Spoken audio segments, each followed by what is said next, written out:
1000 கோடி ஊழல் என்று சொல்லுகிறார்கள். ரைடு நடந்து எத்தனை நாள் ஆகிவிட்டது? ஏதாவது ஆதாரம் காண்பித்திருக்கிறார்களா? ஆதாரம் இருக்கிறதா? எங்களுடைய அமைச்சர் செந்தில் பாலாஜி அதை தெளிவாக மறுத்திருக்கின்றார். எதையும் என்றாலும் நாங்கள் சந்திக்க தயார் என்று சொல்லியிருக்கின்றார்கள். டெல்லி பாணியிலே தமிழ்நாட்டிலே அரசியல் செய்து விடலாம் என்று பாரதிய ஜனதா கனவு கண்டு கொண்டிருக்கிறது. அவங்க என்ன காரணங்கள்னு சொன்னாங்கன்னா அந்த காரணங்களுக்கு பதில் சொல்ல தயாராக இருக்கேன். டாஸ்மார்க்னால செத்து போனாங்கன்னு கிராமங்களே சொல்லலைங்க. அதையே நீங்கள் அதில் வந்து இளம் விதவைகள்னு சொல்கிறீங்க. டாஸ்மார்க்கில் குடித்து ஒரு இளைஞன் இறந்து விட்டான் என்று எந்த கிராமத்திலேருந்து உங்களுக்கு புகார் வந்துச்சு? இடி வந்து ரைடு பண்ணி இப்போ எத்தனை நாள் ஆச்சு? இது வரைக்கும் ஏதாச்சும் ஒன்று கூட அந்த ஆதாரத்தையும் அவங்க வெளியிடலை. ஒரு அமௌண்ட்டை போட்டு அவர் அண்ணாமலை சொன்ன 1000 கோடியே ஈடியும் 1000 கோடின்னு சொல்லுது. திரும்ப திரும்ப அதாவது ஒரு கிளிப்பிள்ளை மாதிரி அண்ணாமலை சொன்னதை சொல்லுகிற கிளிப்பிள்ளையாக அங்கே ஈடி வந்து அங்கே செயல்பட்டு இருக்கிறது. நாங்களும் இன்றைக்கு சொல்லுகிறோம், அமலாக்கத்துறை என்று நீங்கள் சொல்லுகிறவர்கள் 20 லட்ச ரூபா பணம் கேட்டு தமிழக போலீஸார் நம்முடைய லஞ்ச ஒழிப்புத்துறையினர் அவரை கைது செய்திருக்கிறார்கள். எனவே அவங்களும் ஒன்றும் உத்தமர்கள் கிடையாது. எனவே நீங்கள் அதனால் அவங்கள உத்தமர்னு எல்லாரையும் சர்டிஃபிகேட் கொடுத்துடாதீங்க. 20 லட்ச ரூபா கொடுத்து சிறைக்கு சென்றவர் தான் அங்கே திவாரி. திரு அண்ணாமலை அவர்கள் மாண்புமிகு தமிழ்நாடு முதலமைச்சரை பற்றி தவறான ஒரு செய்தியை அவர் A1 குற்றவாளி என்று சொல்லியிருக்கின்றார். முழுக்க இது ஒரு சட்டவிரோதமான செயல். 2014 நாடாளுமன்ற தேர்தல் நடப்பதற்கு முன்னாலே ஏப்ரல் 18ஆம் தேதி அன்று பாரத பிரதமராக இன்றைக்கு இருக்கக்கூடிய திரு மோடி அவர்கள் நாங்கள் ஆட்சிக்கு வந்தால் மாற்றுக் கட்சிகள் ஆட்சி நடத்தும் மாநிலங்களில் அவர்களை நாங்கள் பழிவாங்க மாட்டோம் என்று அன்றைக்கு சொன்னார். ஆனால் அவர் சொன்னபடி நடந்துட்டு 2 லட்சம் ரூபாய் ஒவ்வொருத்தர் அக்கௌண்ட்டில் போடுவோம்னார். அதெல்லாம் சொல்லி நடந்தாரா நடக்கலையாங்கிறது அடுத்தது. ஆனால் மாற்றுக் கட்சிகள் ஆட்சிகள் நடத்தும் மாநிலங்களில் அவர்களை பழிவாங்க மாட்டோம் என்று சொன்னார். ஆனால் இந்த கடந்த 10 ஆண்டுகளிலே நாம் பார்த்து வருவது, மாற்றுக் கட்சிகள் எங்கெங்கெல்லாம் ஆட்சி நடத்துகின்றனோ அங்கே அந்த ஆட்சியை மாற்றுவது, அந்த கட்சிகளை உடைப்பது போன்ற செயல்களைத்தான் இன்றைக்கு பாரதிய ஜனதா கட்சியினுடைய அரசு செய்து வருகிறது என்பதை நான் இங்கே குறிப்பிட்டு சொல்ல விரும்புகின்றேன். எனவே மாற்றுக் கட்சிகளை பழிவாங்குகின்ற மாட்டேன் என்று சொல்லிவிட்டு ஆட்சிக்கு வந்தவர் இன்றைக்கு மாற்றுக் கட்சிகள் ஆட்சி நடத்தும் மாநிலங்கள் மீது தான் குறிவைத்து பழிவாங்கும் நடவடிக்கையை மேற்கொண்டு வருகிறார். அடுத்ததாக அதற்காக பழிவாங்குவதற்கு அவர் பயன்படுத்துகிற இது அடியாட்களாக தன்னுடைய ஈடியையும் அமலாக்கத்துறையை இன்றைக்கு பயன்படுத்தி கொண்டு அதன் மூலமாக பலரையும் அச்சுறுத்தி ஹிமந்த் பிஸ்வா சர்மா, மகாராஷ்டிரா முன்னாள் முதல்வர் நாராயண் ரானே, சிவசேனாவின் பாவனா கவாலி, பிரதாப் சர்நாயக் ஆகியோர் மீதான CBI அமலாக்கத்துறைகள் வழக்குகள் போடப்பட்டு அவர்களெல்லாம் பாரதிய ஜனதாவில் ஐக்கியமானவுடன் அந்த வழக்குகள் காணாமல் போய்விட்டன. எங்கேயாவது அந்த வழக்குகள் நிலுவையில் உள்ளனவா என்று சொல்ல முடியுமா? எனவே அமலாக்கத்துறையை இன்றைக்கு ஒரு கேடயமாகத்தான் அவர்கள் பயன்படுத்துகிறார்கள் என்பதற்கு இது ஒரு எடுத்துக்காட்டு. இன்றைக்கு காலையிலே பாரதிய ஜனதா கட்சி சென்னையிலே ஒரு ஊர்வலம் நடத்த அனுமதி கேட்டு கிடைக்காத சூழ்நிலையிலே அதன் தலைவராக இருக்கக்கூடிய திரு அண்ணாமலை அவர்கள் மாண்புமிகு தமிழ்நாடு முதலமைச்சரை பற்றி தவறான ஒரு செய்தியை அவர் A1 குற்றவாளி என்று சொல்லியிருக்கின்றார். முழுக்க இது ஒரு சட்டவிரோதமான செயல். ஏன் இதை சொல்லுகிறோம் என்று சொன்னால், பல்வேறு வழக்குகளுக்கு காரணமாக இருந்த, அதாவது பாஜகவிலே இணைந்தால் CBI அமலாக்கத்துறை வழக்குகளை முடித்து வைக்கிறோம் என்று பாஜக பேரம் பேசியது ஆம் ஆத்மி கட்சியினுடைய டெல்லி முதல்வராக இருந்த மணிஷ் சிசோடியாவிடம். அவர் சேர மறுத்துவிட்டார். நீங்கள் ஏன் பாஜகவில் இணையக்கூடாது என்று செந்தில் பாலாஜியிடம் அமலாக்கத்துறை கேட்டது என்று நீதிமன்றத்திலேயே அவரது வழக்கறிஞர் கபில் சிபில் அதிர்ச்சி தகவலை சொன்னார். அதைப்போல இன்றைக்கு அமலாக்கத்துறையினுடைய பிடியிலிருந்து அவர்கள் எல்லாம் இன்றைக்கு நான் முன்னே சொன்ன மேற்கு வங்காளத்திலிருந்து ஒரு 7-8 நபர்களை சொன்னேன் அல்லவா, அவர்களெல்லாம் பாரதிய ஜனதாவில் சேர்ந்தவுடன் புனிதர்களாகிவிட்டார்களா அல்லது அவர்களை காப்பாற்றியவர் முதல் குற்றவாளியாக கருதப்படுவாரா என்பதை நீங்கள் எண்ணி பார்த்தாக வேண்டும். அதேபோல் அதானியினுடைய செல் நிறுவனத்திலே முதலீடு செய்யப்பட்டதில் 20,000 கோடி யாருக்கு சொந்தமானது, அந்த பணம் எங்கிருந்து வந்தது என அமலாக்கத்துறை ஏன் நடவடிக்கை எடுக்கவில்லை? பாரத பிரதமராக இருக்கக்கூடிய மோடி அமலாக்கத்துறையிடம் சொல்லி அதானியினுடைய செல் விவகாரத்தில் நடவடிக்கை எடுப்பாரா? அல்லது ஒன்றிய அரசின் ஆஸ்தான அடியால் அமலாக்கத்துறை மூலமாக டாஸ்மாக் நடத்திய, இன்னும் சொல்லப்போனமையானால் இன்றைக்கு நம்முடைய கர்நாடகாவிலே எடியூரப்பா பசவராஜ் பொம்மை அவர்களுடைய ஆட்சியிலே 40% கமிஷன் அரசு என்ற குற்றச்சாட்டு எழுந்தபோது சட்டவிரோத பணப்பரிமாற்றம் என்று சொல்லி மோடியினுடைய அமலாக்கத்துறை ஏன் நடவடிக்கை மேற்கொள்ளவில்லை? இப்படி இதற்கெல்லாம் காரணமாக இருந்தவர் என்கின்ற அடிப்படையிலே மோடியை நாங்கள் ஏவோன் என்று சொன்னால் அண்ணாமலை ஏற்றுக்கொள்வாரா? எனவே தான் இன்றைக்கு அமலாக்கத்துறையை ஒரு கருவியாக அவர்கள் பயன்படுத்தி கொண்டிருக்கிறார்கள். 1000 கோடி ஊழல் என்று சொல்லுகிறார்கள். ரைடு நடந்து எத்தனை நாள் ஆகிவிட்டது? ஏதாவது ஆதாரம் காண்பித்திருக்கிறார்களா? ஆதாரம் இருக்கிறதா? எங்களுடைய அமைச்சர் செந்தில் பாலாஜி அதை தெளிவாக மறுத்திருக்கின்றார். எதையும் என்றாலும் நாங்கள் சந்திக்க தயார் என்று சொல்லியிருக்கின்றார்கள். டெல்லி பாணியிலே தமிழ்நாட்டிலே அரசியல் செய்து விடலாம் என்று பாரதிய ஜனதா கனவு கண்டு கொண்டிருக்கிறது.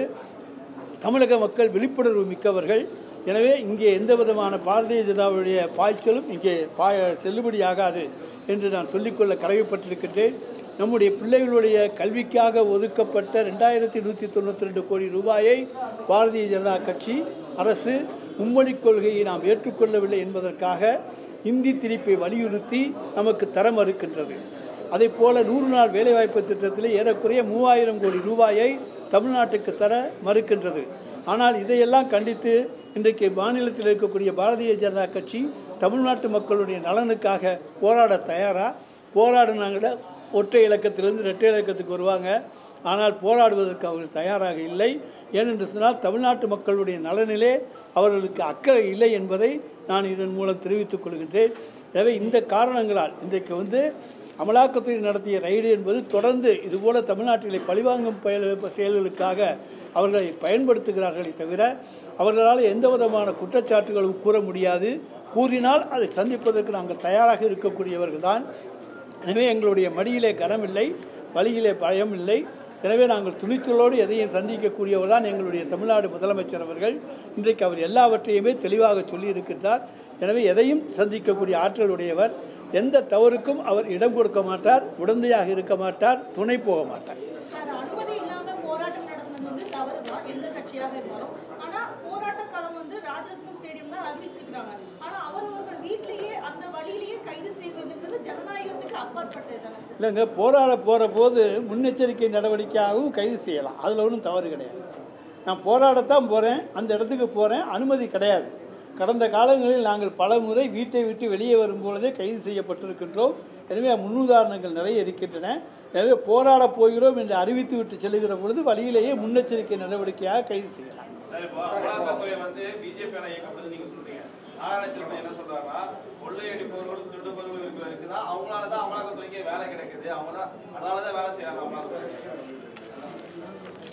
நம்மளுடைய மதுரையில் அமலாக்கத்துறை அதிகாரி இருந்தார் திரு அங்கித் திவாரி. என்னாச்சு? 20 லட்ச ரூபா பணம் கேட்டு மாட்டிக்கிட்டார். அதுதான் அமலாக்கத்துறையுடைய லட்சம்.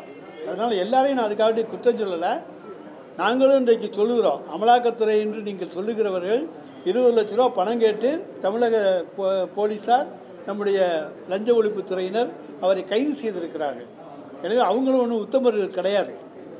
எனவே நீங்கள் அதனால் அவங்கள உத்தமர்னு எல்லாரையும் சர்டிஃபிகேட் கொடுத்துடாதீங்க. 20 லட்ச ரூபா கொடுத்து சிறைக்கு சென்றவர் தான் அங்கித் திவாரி.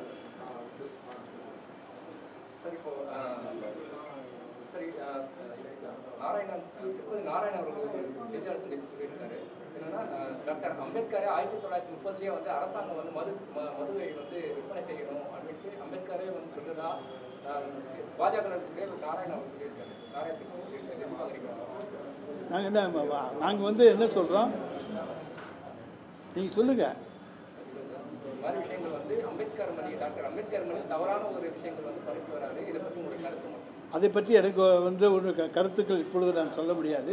இன்றைக்கு இருக்க சூழ்நிலையில் தமிழ்நாடை பொறுத்த வரைக்கும் சுற்றிலும் எல்லா மாநிலங்களிலும் மது விலக்கு கிடையாது. எல்லா மாநிலங்களும் மது விற்கப்படுகின்ற காரணத்தால் இங்கே மட்டும் நாம் மது விலக்கை கொண்டு வந்தால் இங்கே இருக்கக்கூடியவர்கள் பக்கத்து மாநிலங்களுக்கு புதுச்சேரிக்கு சென்று குடிக்கக்கூடிய சூழ்நிலை ஏற்படும் என்ற காரணத்தாலே தான் இங்கே மதுவிலக்கு ரத்து செய்யப்பட்டது. இளம் விதவைகள் அதிகமாயிட்டு இருக்காங்க தமிழகத்தில் அப்படின்ற குற்றச்சாட்டு பாஜக தொடர்ந்து வைக்கிறாங்க. அதே போல அமலாக்கத்துறை கொடுத்த அந்த தகவல் அடிப்படையில் தான் இவ்வளவு ஊழல் பண்ணியிருக்காங்க. சார், இளம் விதவைகள் அதிகரிக்கிறாங்கன்னு சொன்னாங்கன்னா அதுக்கு அரசாங்கம் என்ன செய்ய முடியும்? நாங்கள் எந்த தவறும் செய்யலை. அரசாங்கம் எந்த பொறுப்பும் இதில் கிடையாது. அவங்க என்ன காரணங்கள்னு சொன்னாங்கன்னா அந்த காரணங்களுக்கு பதில் சொல்ல தயாராக இருக்கேன். டாஸ்மார்க்குனால செத்து போனாங்கன்னு கிராமங்களே சொல்லலைங்க. அதையே நீங்கள் அதில் வந்து இளம் விதவைகள்னு சொல்கிறீங்க. டாஸ்மார்க்கில் குடித்து ஒரு இளைஞன் இறந்து விட்டான் என்று எந்த கிராமத்திலேருந்து உங்களுக்கு புகார் வந்துச்சு? அதே டாக்டர் உடலுக்கு கேடுன்றது சார். நாங்கள் கேடுன்னு தான் நாங்களும் சொல்கிறோம், குடிக்காதீங்கன்னு தான் நாங்களும் சொல்கிறோம், நீங்கள் குடிக்க போகாதீங்கன்னு தான் நாங்கள் சொல்கிறோம். கடைகளின் எண்ணிக்கையை குறைப்பதற்கு வாய்ப்பு இருக்கா? கடைகளின் எண்ணிக்கையை குறைப்பதற்கு வாய்ப்பு இருக்கா? நம்ம தேர்தல் அறிக்கையிலேயே நிறைய சொல்லியிருக்கோம். நிறைய ஒரு 500 கடை மூடிட்டோம். இன்னும் பாக்கி இருக்கக்கூடிய சந்தர்ப்ப சூழ்நிலை பார்த்து அது மாண்புமிகு முதலமைச்சர் அவர்கள் முடிவு செய்வாங்க. சார், எல்லா ஊர்லயும் வந்து தலைவர்களை மிரட்டுறதுக்காக ஈடியை பயன்படுத்துறாங்க. இப்போ இங்க வந்து முதலமைச்சர் நிறைய குற்றச்சாட்டு வைக்கிறாங்க. இது அவங்களுடைய நோக்கம் என்னவா இருக்கு? அவங்களுடைய நோக்கம் நான் தான் சொன்னேன், டெல்லி பாணியில் இங்கே எதுவும் செய்யலாம்னு அவங்க நினச்சிக்கிட்டு இருக்காங்க. அது மாதிரியது அவர்களுடைய கனவு இங்கே நிறைவேறாது என்று இங்கே நான் சொல்லிக்கொள்ள கடமை.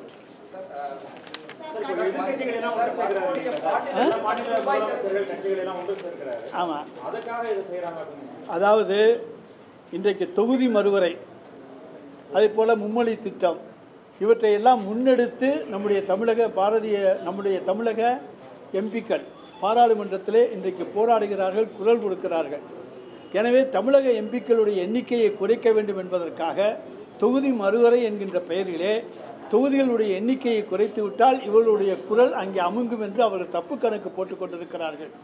எனவே யாரெல்லாம் பாதிக்கப்படுவார்களோ இந்த தொகுதி மறுவரை மூலம் அவர்களையெல்லாம் ஒன்றிணைக்கின்ற சக்தியாக இன்றைக்கு மாண்புமிகு தமிழ்நாடு முதலமைச்சர் அவர்கள் இருக்கிறார்கள். எனவே அதனால் இன்றைக்கு பாரதிய ஜனதா கட்சிக்கு தமிழ்நாடு முதலமைச்சர் மீது தனி கோபம். ஏன்னா இவர் ஒருத்தர் தான் முன்னின்று தைரியமாக எல்லோரையும் ஒருங்கிணைந்து ஒன்றிய அரசுக்கு எதிராக குரல் கொடுக்கின்றார். தன்னுடைய உரிமையை நிலைநாட்டுவதற்காக யார் யாரெல்லாம் பாதிக்கப்பட்டார்களோ அவர்களையெல்லாம் ஒருங்கிணைத்து இன்றைக்கு போராட்டத்துக்கு அழைக்கின்றார் என்கின்ற கோபம் அவர்களுக்கு இருக்கிறது.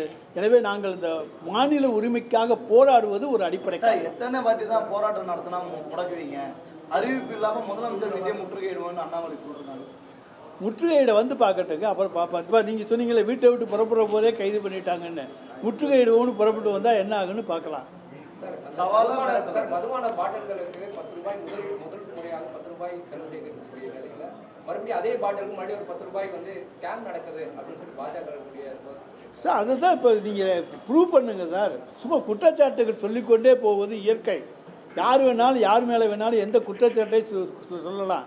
இது வரைக்கும் சொல்லியிருக்க குற்றச்சாட்டுகள் நிரூபிச்சிருக்கீங்களா? சும்மா பொய்யா குற்றச்சாட்டை மக்கள் மத்தியில் ஏதாச்சும் பொய்யா சொன்னால் நம்பிடுவாங்க, திரும்ப திரும்ப சொன்னால் நம்பிடுவாங்க அப்படிங்கிறதுனால பொய்யை திரும்ப திரும்ப சொல்லி கொண்டு போகிறீர்கள். அதை நிச்சயமாக ஒருபோதும் மக்கள் நம்ப மாட்டாங்க. கட்சியின் வளர்ச்சிக்காக அப்புறம் வந்து இந்த தேர்தல் டைம்ல நம்ம பெரிய மாநாடு போடுறோம், பொதுக்கூட்டம் நடத்துறோம். ஆனா இந்த குடியிலிருந்து இந்த குடிநோயாளிகள் வெளியே வரணுங்கிறதுக்காக வேண்டி ஏன் திமுக வந்து ஒரு பெரிய மாநாடு, ஒரு விழிப்புணர்வு சார்ந்த நிகழ்ச்சிகள் வந்து நடத்தக்கூடாது? குறிப்பாக கிராமப்புறங்கள்ல எந்த சார் கிராமப்புறங்களில் விழிப்புணர்வு ஏற்படுத்துவதற்காக கிராமந்தோறும் அதற்கான விளம்பர பிரச்சாரங்கள் நடக்கின்றன. அதற்காக ஒரு தொகை ஒதுக்கீடு செய்யப்பட்டு மது தீமை, அதை யாரும் அருந்தாதீர்கள், குடிக்காதீர்கள் என்று மதுவிலக்கு பிரச்சாரம் அங்கே செய்யப்படுகிறது. நீங்கள் சொல்கிற பெரிய மாநாடு போடவில்லையே தவிர தெருதோறும் அங்கே பிரச்சாரங்கள் செய்யப்படுகிறது. முன்னாடி அண்ணாமலை சொன்னாரு, ஈடி வந்து அதுக்கப்புறம் தான் சொன்னிச்சு அப்படின்னு சொன்னாரு. இப்பவும் வந்து முதலமைச்சர் தான் முதல் குற்றவாளின்னு அண்ணாமலை தான் முன்னாடி சொல்லியிருக்காரு. அதாவது நாங்கள் அதைத்தான் இப்போ சொல்கிறோம். இன்றைக்கி ஈடி வந்து ரைடு பண்ணி இப்போ எத்தனை நாள் ஆச்சு? இது வரைக்கும் ஏதாச்சும் ஒன்று கூட எந்த ஆதாரத்தையும் அவங்க வெளியிடலை. ஒரு அமௌண்ட்டை போட்டு அவர் அண்ணாமலை சொன்ன 1000 கோடியே ஈடியும் 1000 கோடின்னு சொல்லுது. திரும்ப திரும்ப அதாவது ஒரு கிளிப்பிள்ளை மாதிரி அண்ணாமலை சொன்னதை சொல்லுகிற கிளிப்பிள்ளையாக அங்கே ஈடி வந்து அங்கே செயல்பட்டு இருக்கிறது. நிச்சயமாக இதில் வந்து நீங்கள் யாரும் நினைக்கிறபடி எங்களுடைய முதலமைச்சரை சிக்க வைக்க முடியாது. அவர் மக்களுக்காக சேவை செய்யக்கூடியவர். இதில் அவருக்கு எந்த விதமான சம்பந்தமும் கிடையாது. ஊழலே நடக்கலை, நடந்தால் தானே அப்புறம் சம்பந்தம். சார் இப்போ கடையை திறந்து வச்சிடறாங்க, அதே போல் மது பாட்டிலுக்கு கூடுதலாக ஒவ்வொரு கடையிலும் 10 ரூபாய் வாங்குறாங்கன்றாங்க. பில் சிஸ்டம் கொண்டு வரணும், அந்த பில் சிஸ்டமே கொண்டு வரலன்னு கேள்விங்க. இந்த பில் சிஸ்டம் கொண்டு வந்திருக்காங்க, போய் நீங்கள் பாருங்கள். எங்கேயாச்சும் யாராச்சும் 10 ரூபா கூட கேட்டாங்கன்னா வந்து சொல்லுங்கள். சார் நேற்று கூட ஒரு வீடியோ வெளியே வந்து நீலகிரியில் ஒரு டாஸ்மாக் கடையில் 200 பாட்டிலுக்கு 240 ரூபா வாங்குறாரு. அந்த வீடியோ எடுத்து இன்ஸ்டால ஃபேஸ்புக்ல எல்லாத்தையும் வந்துருக்கு. அப்படி குறிப்பிட்ட இதுகள் இருந்தால் நாங்கள் அதை பற்றி விசாரித்து அவர்கள் மீது உரிய நடவடிக்கை எடுத்துக்கொண்டிருக்கிறோம். ஏற்கனவே நடவடிக்கை எடுத்திருக்கிறோம். அப்படி கூடுதலாக யாராவது விலக்கி விட்டால் அது செய்திகள் வெளியே வருமையானால் அவர்கள் மீது உரிய நடவடிக்கை நிச்சயமாக எடுக்கப்படும். என்னன்னு ஒயின் ஷாப்ல இருக்கக்கூடிய பார்கள்ல இதுவரைக்கும் வந்து வரிகள் செலுத்தாத முறையில் இன்னும் வந்து செயல்பட்டு வந்திருக்கா பாஜக? எந்த கடைக்கு வரி செலுத்தலைன்னு சொன்னாங்கன்னா ஏலம் தான். டாஸ்மார்க் ஏதாவது பார் வந்து ஏலம் தான். ஏலம் எடுக்காமல் எந்த கடை நடத்துகிறாங்கன்னு சொன்னாங்கன்னா நாங்கள் அந்த கடையை பார்த்துக்கிறோம். எங்களுக்கு தெரிந்தவரை எல்லாமே டெண்டர் வைத்து ஏலம் நடத்தப்பட்டிருக்கிறது. ஏலத்தொகை வசூலிக்கப்படுகிறது. சார் இந்த டாஸ்மார்க்கில் எங்கே பில்லு அதே திரும்ப வேற எதுவும் இருந்தால் கேளுங்க, இல்லாட்டி விட்டுருக்கேன். அதான் இல்லைன்னு சொல்லிட்டாங்க. அதுதான் நாங்கள் சொல்லிட்டோம். நீங்கள் யாராச்சும் இருந்தால் சொல்லுங்கன்னு சொல்லுவோம்.